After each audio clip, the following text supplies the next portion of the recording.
Letos obeležujemo 100 let od smrti enega največjih slovenskih pisateljev, Ivana Cankarja. Njegovi, predvsem tisti znani zapisi, se obravnavajo tako v osnovnih kot tudi srednjih šolah ter na fakultetah, ki nudijo ustrezno študijsko smer. Ideja o skupnem projektu se je porodila v mesecu januarju v pisarni gospoda ravnatelja na Prvi gimnaziji, ko smo povedali, da pripravljamo konferenco in smo nekako kot uvod v to dogajanje prišli do skupne ideje, da bi pa morebiti lahko v sodelovanju, v povezovanju ustvarili tudi takšno skupno razstavo. Še nedolgo nazaj je potekala javna dilema o tem, ali je Cankar primeren za srednje šole ali pač ne.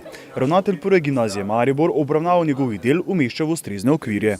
Zagotovo je primeren za srednješolsko populacijo, tudi za osnovnošolsko, seveda pa je potrebno pristopiti pravilno k temu, usmisliti branje, se pogovarjati o prebranem, delati analize, načrte, se pogovarjati, primerjati z ostalimi književniki in tako graditi na tem, da Cankar ostane in postane to, kar je bil. V pripravi razstave Romal sem po Široki cesti so sodelovali Osnovna šola Pesnica, Prva gimnazija Maribor in Filozofska fakulteta Maribor. Učenje Cankarja se je v letih spremenilo, mladim pa je še toliko bliže, če ga spoznajo preko zanimivega projekta.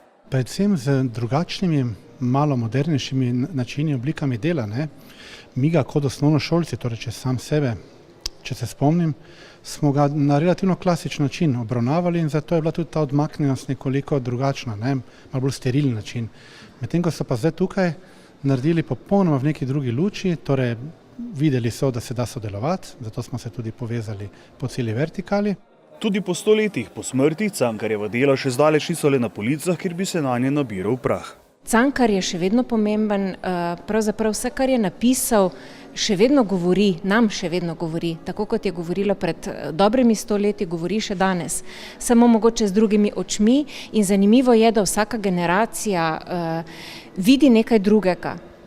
Tako da Cankar je še vedno živ in bo živ v svojih delih. Proze in dramatike je Cankar za seboj pustil veliko. Hlapci so njegovi, pa Lepa Vida, Kralj na Betajnovi, Pohujšanje v dolini Šentflorjanski, Za narodov blagor, Na klancu pa smo šele našteli tiste, ki so najbolj znani. Ker je Cankar dejansko tako zelo pomemben tudi za slovenski jezik in za slovenski narod in ker je ravno 100-letnica njegove smrti v tem letošnjem letu, je bilo to leto razglašeno za Cankarjevo leto.